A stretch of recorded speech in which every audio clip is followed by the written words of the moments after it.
പ്രായമുള്ള ഒരാൾക്കിട്ട് പാര വെക്കുക എന്നുള്ളൊരു ആ ഒരു ട്രെൻഡാണ് ഇപ്പോൾ കാണുന്നത്. അതിന് കുട പിടിക്കാൻ മറ്റു കുറേ ആൾക്കാരും. അപ്പോൾ നമുക്ക് തന്നെയല്ല ഒരു ഇഷ്യൂ ഉണ്ടായാൽ തന്നെ ആ സീനിയർ അഡ്വക്കേറ്റിന് ഇവരെ കയ്യേറ്റം ചെയ്യാനുള്ള, അല്ലെങ്കിൽ ഇവരുടെ ദേഹത്ത് കൈവെക്കാൻ, ഇവരുടെ ശരീരത്തിൽ അവരുടെ അനുവാദമില്ലാതെ കൈവെക്കാൻ എന്ത് റൈറ്റാണുള്ളതെന്ന് മനസ്സിലാവുന്നില്ല. ആരും ആയിക്കോട്ടെ, സ്വന്തം അച്ഛനായാലും സ്വന്തം ആങ്ങളായാലും സ്വന്തം ഹസ്ബൻഡായാലും ഒരു സ്ത്രീയുടെ ശരീരത്തിൽ കൈവെക്കണമെങ്കിൽ അവരുടെ അനുവാദം കൂടിയേ തീരും. അതില്ലാതെ അവരെ പ്രത്യേകിച്ച് മർദ്ദിക്കാൻ, ഒരു സീനിയർ അഡ്വക്കേറ്റിന് അവരെ മർദ്ദിക്കാൻ അല്ലെങ്കിൽ അവരെ ശിക്ഷിക്കാൻ, അവരെ ശാരീരികമായിട്ട് ശിക്ഷിക്കാനുള്ള എന്ത് റൈറ്റാണ് ഉള്ളത്? അയാൾ ആദ്യം വിളിച്ച് പറഞ്ഞു നിങ്ങൾ ഈ കോടതിയിലേക്ക് വരണ്ട, നിങ്ങൾ ഈ ഓഫീസിലേക്ക് വരണ്ട എന്ന് പറഞ്ഞു. വളരെ ന്യായം. അയാൾക്ക് താല്പര്യമില്ലെങ്കിൽ അവരെ ആ ഓഫീസിൽ ഇരുത്തണ്ട, അവരെ അവിടുന്ന് പറഞ്ഞു വിടാം, കുഴപ്പമില്ല.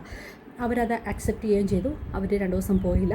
പക്ഷേ വീണ്ടും ഈ അഭിഭാഷകൻ തന്നെ വിളിച്ചിട്ട് സോറി പറയുകയും ഓഫീസിലേക്ക് വരണമെന്ന് പറയുകയും ചെയ്യുന്നു. ആ ഓഫീസിലേക്ക് അവർ വീണ്ടും ചെല്ലുന്നു. ആ സമയത്ത് അവരെ കയ്യേറ്റം ചെയ്യുന്നു. അപ്പോൾ ആ യുവതി തന്നെ പറയുന്നുണ്ട് നേരത്തെ ഇതുപോലുള്ള ഫിസിക്കൽ അറ്റാക്ക് ചെയ്തിട്ടുണ്ട് എന്ന്, അവരെ ഇതുപോലെ നേരത്തെ അടിച്ചിട്ടുണ്ട്.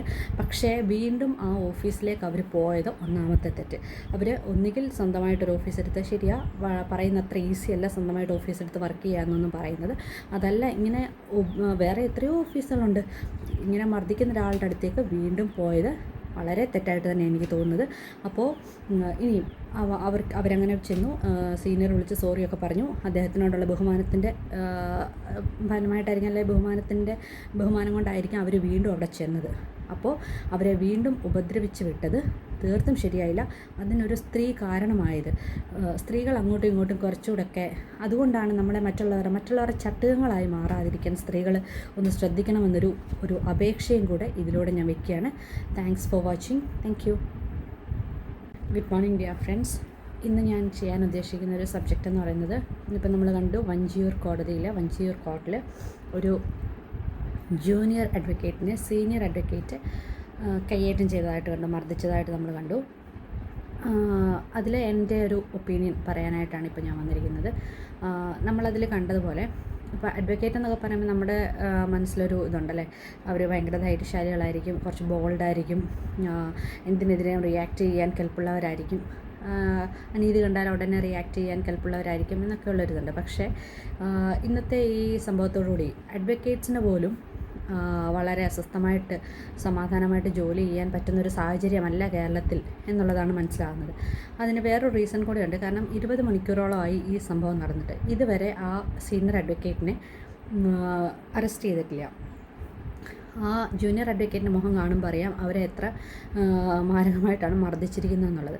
അതിനകത്ത് വേറൊരു കോൺട്രവേഴ്സി എനിക്ക് തോന്നിയത് എന്താണെന്ന് വെച്ചാൽ, അതിന് കാരണമായിരിക്കുന്ന മറ്റൊരു സ്ത്രീ തന്നെയാണ്. ഒരു സ്ത്രീയെ ഉപദ്രവിക്കാൻ കാരണമാകുന്ന മറ്റൊരു സ്ത്രീ. അത് തൊഴിലിടങ്ങളിൽ പോലും ഇങ്ങനെ സ്ത്രീകൾ അങ്ങോട്ടും ഇങ്ങോട്ടും, ഇപ്പം നമുക്ക് ഈഗോ ഉണ്ടാവാം, നമ്മൾ തമ്മിൽ പല പ്രശ്നങ്ങളുണ്ടാവാം, പക്ഷേ ഒരാളുടെ നിലനിൽപ്പിന് പ്രശ്നമാകുന്ന രീതിയിൽ എങ്ങനെ പെരുമാറാൻ പറ്റുന്നു എന്നുള്ളത് എനിക്കിതുവരെ മനസ്സിലായിട്ടില്ല. നമ്മൾ കാലാകാലങ്ങളായിട്ട് കണ്ടുവരുന്ന ഈ പല കുടുംബങ്ങളിലെ പ്രശ്നങ്ങളായാലും ഒക്കെ സ്ത്രീകൾക്കെതിരായിട്ട് നിൽക്കുന്നതും സ്ത്രീകൾ തന്നെയാണ് സ്ത്രീകൾക്ക് കൂടുതൽ പ്രോബ്ലംസ് ഉണ്ടാകുന്നതും. ഇപ്പം ഒരു ഫാമിലി എടുത്താൽ പോലും സ്ത്രീകൾ തമ്മിൽ അങ്ങോട്ടും ഇങ്ങോട്ടും അഡ്ജസ്റ്റ് ചെയ്യാൻ തയ്യാറായാൽ പല പ്രശ്നങ്ങളും ഒഴിവാക്കാം. അതുതന്നെയാണ് ഇപ്പോൾ തൊഴിലിടങ്ങളിലും കാണുന്നത് എന്ന് നമ്മൾ മനസ്സിലാക്കേണ്ട ഒരവസ്ഥയാണ്. ശരിക്കും അവിടെ ആക്രമിക്കപ്പെട്ട ജൂനിയർ അഡ്വക്കേറ്റിൻ്റെ വാക്കുകളിൽ നിന്ന് മനസ്സിലാകുന്നത് അവിടെ 2 ജൂനിയേഴ്സാണ് ഉള്ളത്.